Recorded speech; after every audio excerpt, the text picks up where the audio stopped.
Yo, what's going on, guys? It is Tom. Welcome back to a brand new video, and this is episode number 14 of Schumacher Returns, and we are here for the Turkish Grand Prix at one of the tracks that I don't personally love that much, but I know there's a soft spot in the majority of F1 fans' hearts. And you know, Turkey is one of those tracks that people actually do quite miss that it's gone off the calendar. I'm personally not crazy about the track, but I do love Turn 8, the infamous Turn 8 of the track. You know, the trademark corner of this circuit. But as you can see, we are here in qualifying for our one and only lap as per usual, and Marco's got Williams behind him. It shouldn't affect him too much as we gear up for our one and only lap here into turn number 1. Getting a pretty nice run through there, actually. Getting a really nice smooth run through there, which carries us through turn 2 quite nicely. And we're now going to make our way up to turn 3 here. And it's a really hard braking point because it's very blind up until the last second, and you want to swing it in blind, and then you want to flick it back right again for turn number 4. So a very tricky sequence of corners there, as we now got turns 5 and 6, which is a double left-hand apex here, and also a very tricky corner here where you need to get some good traction for this little straight here into turn number 7. And so far, we're currently up in the first sector on Fernando Alonso, who's the man on pole position so far, as we go into turn number 7, and a corner we can run out really wide here, and now we come into the infamous turn 8 here. As you can see, trying to carry as much speed as possible here, where pretty much massive balls are required to try and carry as much speed and be as literally as ballsy as you like, pun intended.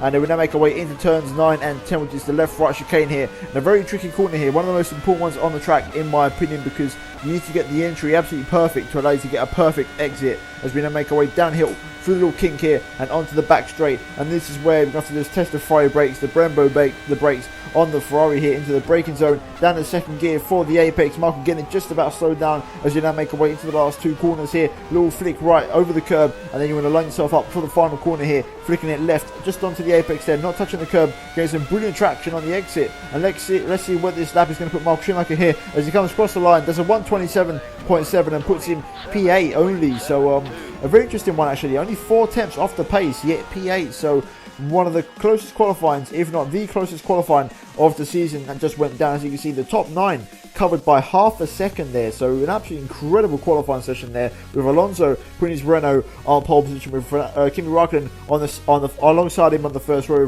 my 2 championship rivals Montoya and Hutterfield on the second row of the grid, and then Giancarlo Fisichella down in P5 with both BRs of Button and Sato in 6th and 7th, and then obviously Michael Schumacher in 8th, Robert Schumacher in 9th, Felipe Massa in 10th, and Michael's teammate Rubens Barrichello in P11. But that was qualifying, and we're now going to jump into the race, and let's see what Michael can do from P8 on the grid.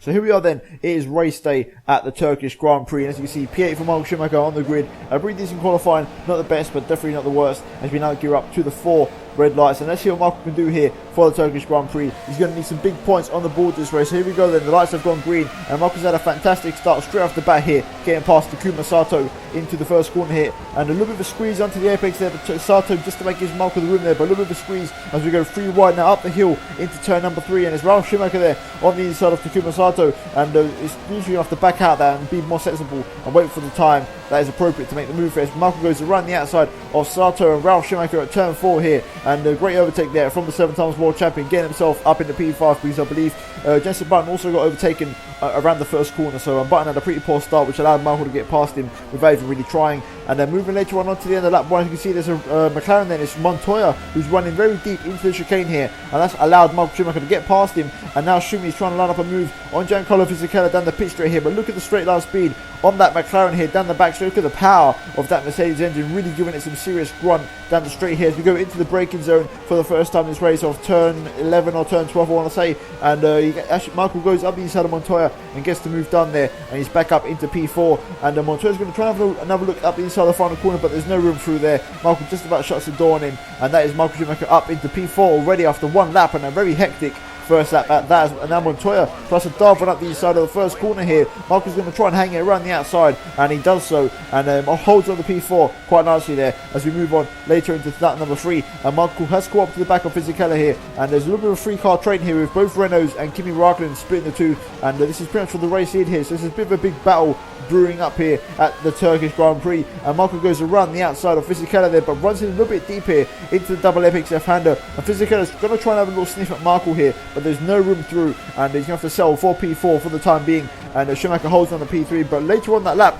Fisichella dives one up the inside off the left-right chicane, and there's contact between the two of them as Fisichella runs out really wide. They completely missed his apex and just literally misjudged the corner completely, and that's actually given Michael a little bit of left rear damage. And now moving on to the straight, as you can see, Fisichella, Montoya, and also Ralf Schumacher all trying to pick off a move here on Michael, the slipstream into the heavy braking zone off the hairpin, but eventually Michael's got the better brakes and he's going to hold on to that position for the time being. But I've got to say, in the straight line, the Ferrari really not performing around here for some reason. The last couple of races we've been really good in the straight line, but around here the Ferrari engine not really working the treat, and also the aero have gone quite on the extra aero side, so plenty of downforce on the car for the corners here. So we're not struggling the straight line. As I say that, we actually lose the back end out of turn number 5, I believe, and horrible exit there through the double apex left-hander, and that almost could have put us in the wall, but lucky enough Michael managed to catch the car and he's going to hold on to this position for now. And we move on later on to lap 6, and Raikkonen gets a horrible line through turn 7, which allows Michael to just sweep up the inside and make the move there, no questions asked, as easy as you like there,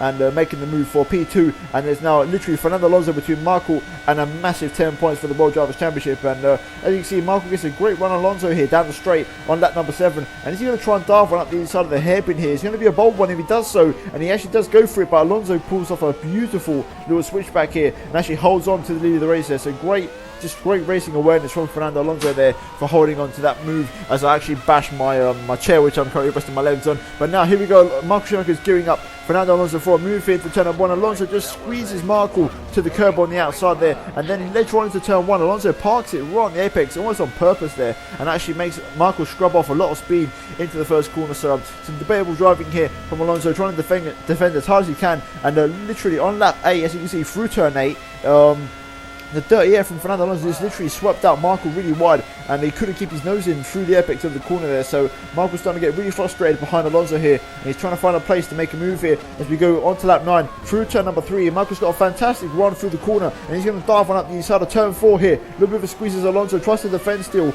Great defensive driving there from Fernando Alonso, to be fair. Side by side action through turn 5 and 6. And Alonso's still there on the inside. Fantastic racing, and eventually Michael gets the move done on the young Spaniard, and a great little battle there, and Alonso really putting up a valiant effort and a fantastic little battle, one that we haven't really seen too often this season. And finally Michael Schumacher is into the lead of the race there, so great stuff there from the 7 times world champion. And I thought Michael would actually be able to pull away, but unfortunately the Renaults really did come alive at this point in the Grand Prix, and one lap later, as you can see, both Renaults are slipstreaming Michael Schumacher, and actually Alonso goes up the inside of the hairpin here. Fisichella is also going to try and have a little bit of a sniff here, and then go through the penultimate corner. As you see, Michael just catches the inside curb and then loses the rear end on traction on the exit, and he actually has another spin. So I believe that's the second race in a row where Michael's had a little bit of a spin, but luckily enough, no damage done, and he's actually going to hold on to his position just about. Ralf Schumacher, his brother, is going to try and fight him into the first corner here as they go side by side, the two brothers into the first corner, but eventually Michael just about sweeps right on the outside on the racing line and holds on to P5. But Michael's got all that work yet to do once again, and I just want to point out that Montoya on the left hand side of your screen, he's way down in P7, so Montoya really not having the pace here, and this is actually boding quite nicely, because if Michael can get a podium at least this race, that'll be some solid points Michael would regain on Pablo Montoya. Now, as you can see, meanwhile Michael's actually trying to overtake Nick Heidfeld here now down the straight. Look at the slipstream here. Michael not being able to catch up Heidfeld in a straight line, so he's got to get the job done on the brakes into the penultimate corner, and finally he gets the move done there. So Heidfeld also trying to put up a bit of a fight there, but eventually Michael really good on the brakes into the hairpin, and there's no response there from the German. But now Michael just tries to have a little bit of a sniff up the inside of the final corner on Kimi Raikkonen, but there is no room through there, so he's going to have to wait back for a little while here. And as we go to the start of lap number 14 here, Michael's picking up some brilliant slipstream, and he's going to try and dive one up the inside of Kimi Raikkonen into the first corner, and that is the move done and dusted for him, and a fantastic overtake from Michael on the young Finnish driver here. But Kimi is not done yet, as he's trying to pick up a little bit of slipstream here, and he's going to go for the dive up the inside. Yes, he does, but he can't commit to it,